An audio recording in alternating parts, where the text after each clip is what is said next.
Hey everybody, welcome back to another episode of Space Engineer. So this time will be to get this station more up and running, and as you can see, I have done a lot of work between episodes. So let's run through all the things I did. First off, in this space at the back here, I have designated as the storage and assembling space. You can see I've got actually, let's fly. I've got four large cargo containers, and then I have I think six of the industrial assemblers from the heavy industry DLC. And I can actually get energy over here. But there's that. This is all hooked up. This little space is hooked up, and the plan is to put um, windows over the top so you can see in it, but nothing can get in there. Then over here in this section along the side here, I have the refining and oxygen/hydrogen production.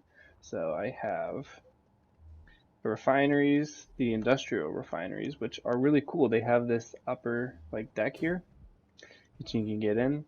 However, they're supposed to be placed like right next to each other, I guess, and so their walkways only stop here. Oh, and so if you were to try to put one of the other walkways from the construction menu in here, it just wouldn't fit. So I'd put the oxygen H2O2 generators in between as to act as a makeshift walkway. Um, and then what else? I thought I was doing some designing on the shipyard, like right here. I have a little space for our initial rocket. Um, Eventually there will be a connector poking out that'll connect it, as well as more storage bays going down this side. And then what else? A couple other plans that I had. This needs to go farther into the asteroid, either down or out that way. It'll hold the med bay. It'll hold, uh, although not necessary, there's like cryopods, other like living essentials, or quote unquote essentials, since you don't actually need them. Um, but there's that. Let's just fill up really quick. The only thing that I haven't done so far is connect the conveyor systems up. So this isn't connected to this. There's nothing running to the storage bays over here. There's nothing going to go over to the main shipyard over here. And I was thinking, because there's this narrow one here, that this is where either this will be it'll be a large ship, like a large grid ship, but it'll be a fairly small one, maybe a fighter to attack some of the there's nothing around right now, but maybe some of the ships that are flying around. And then this one right here, they'll be pointing up and down like this rather than this way, because we can fit more ships in that way. And so along this edge, I think this farthest spot here, it might come out again, and then that will be where we hold like the big ship, like my massive transporter, not interstellar but interplanetary ship. To get, where are they? I don't think I can spot any of the other planets right now. That one there, that might be the moon there. Yeah, that's the moon. So when we eventually go there and stuff. Well, that stinks. But so I actually finished recording this episode already, and I went to edit it. I essentially just recorded like one big long segment. It was like, I don't know, like maybe half hour, 45 minutes long, which I was just planning on cutting out pieces and trimming it down a bit for like a 25-minute video. But I go back after hitting stop record, and you know only that like first like 5 minute section was actually recorded. So that sucks, but you know what?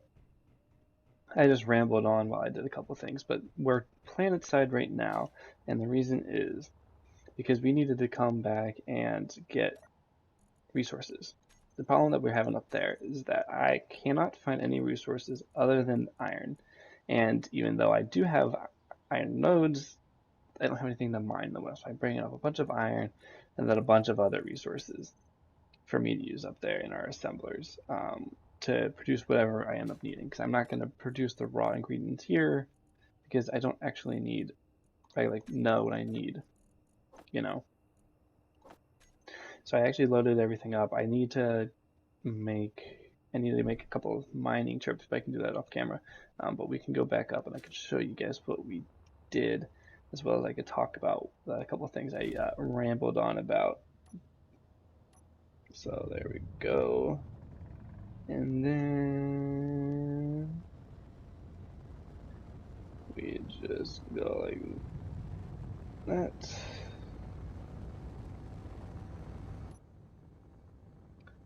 As you can see, it's very heavy. The ingots are very, very heavy compared to the components, but that's because you can carry so much more of it compared to the components. Like if I can't point it out right now. Maybe I can if I go here. No. Nope. All right, well down here in this bottom corner you can see the weight. It's at 167,000 kilograms right now. When I was transporting components up, I was at about 60,000 to 70,000 components. So yeah, this is far, far, far heavier than than the past trips. But it's a good thing that I added on those extra engines because we probably wouldn't be getting up off the ground right now. And now that we're getting into lesser gravity, it's picking up pace just fine. But while we're getting there, I could talk about a couple of things that you guys missed out on. And the first of which was episode 14, I believe was the number. It was 2 episodes ago. It was the one where I made the time lapse of, this is very loud for me at least. It was a time lapse, is the one I made the time lapse of where I was actually making this rocket, and the music I used behind it got copyrighted. It got a copyright claim. No strike, thank goodness, but it did get copyright claimed, which isn't a big deal. It's not like I'm making money off of these videos anyways. Um, but it outperformed my other videos by several magnitudes, which I was very surprised about. Just to give you guys some context, so the average Space Engineers episode gets about 30,000, or 30,000, 30, 25 to 30 views per video, right? Pretty pitiful, but you know.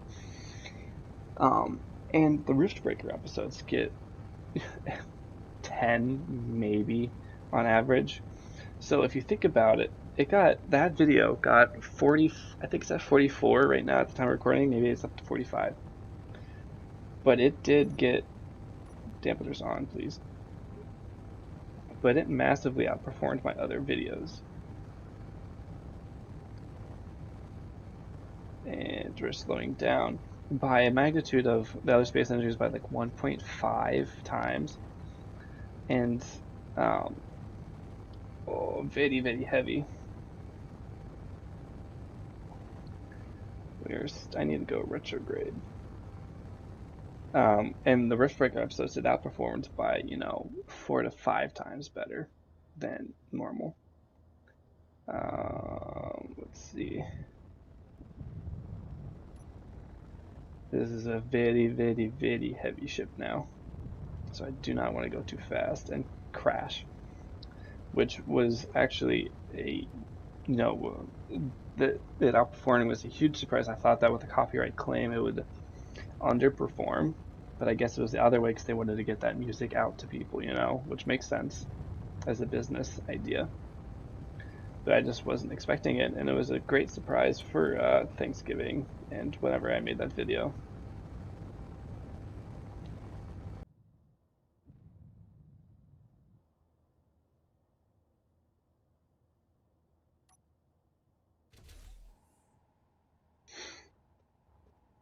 All right, we're here. Made it nice and safe. Um, let's see. Let's get as much iron as we can.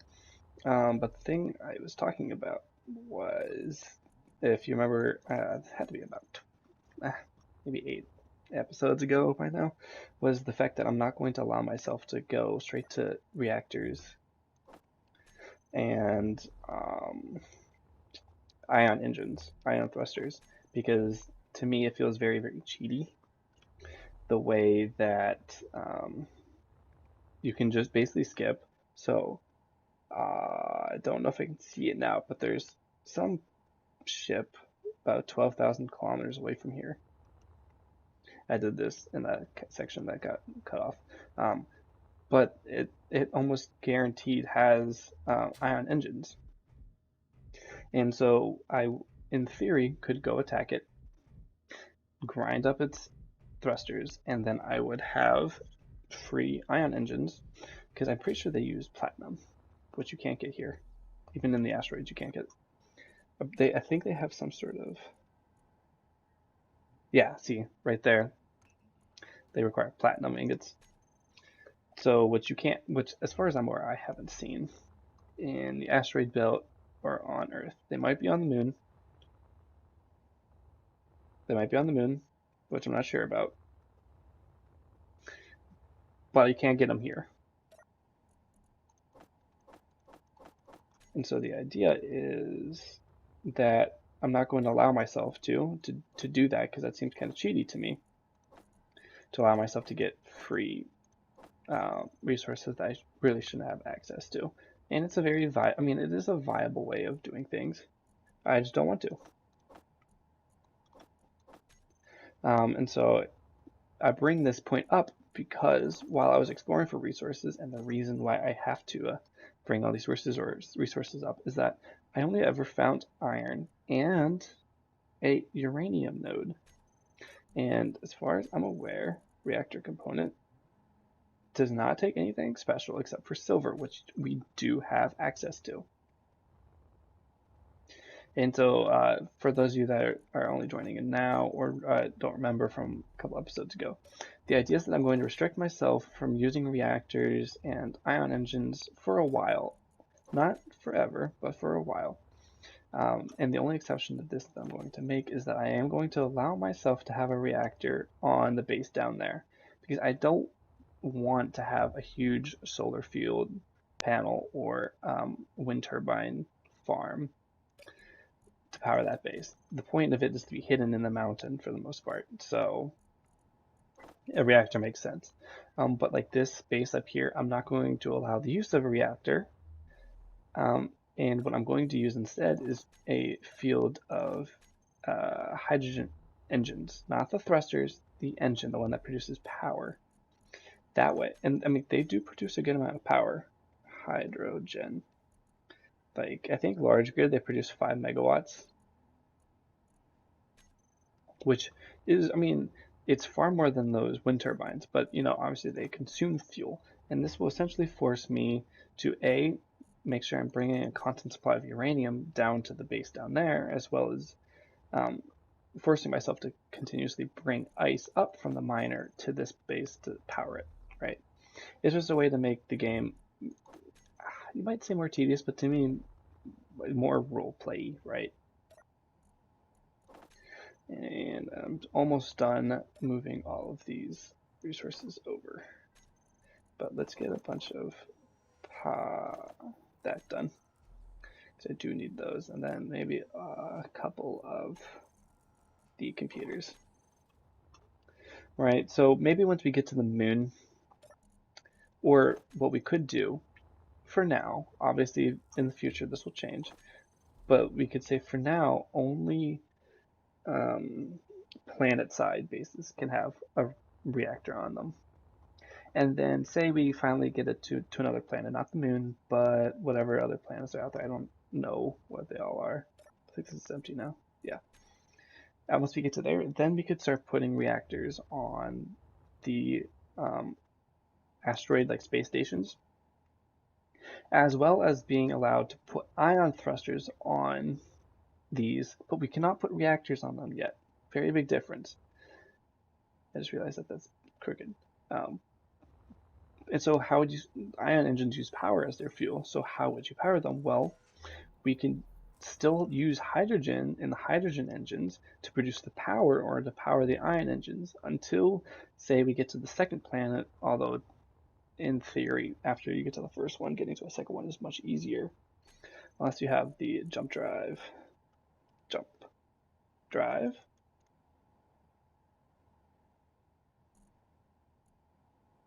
Progression. I might not have it unlocked yet.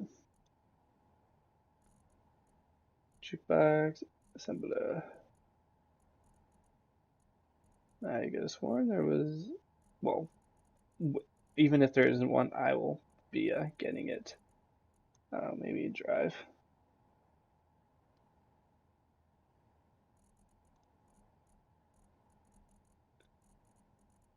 Maybe.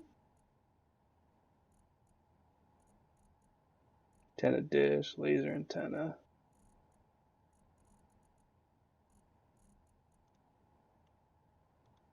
Jump. Spaceball for Smith. There it is, the jump drive, which requires us to make artificial gravity and stuff. And so, I mean, after you get to the first planet, it's much easier to get to the second and the third.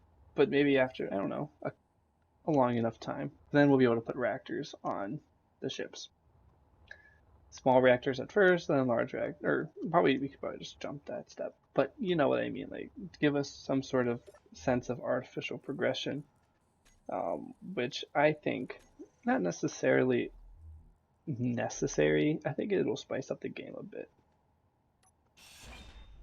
which I want because I think if you guys remember me telling you I actually played this game on my own a while ago. Oh, this sucks because this is odd number. I'm going to have to make this bigger.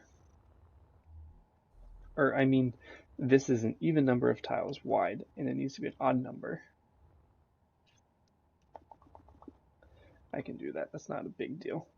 It just means I need to get rid of this side. Yeah, let's get rid of this side.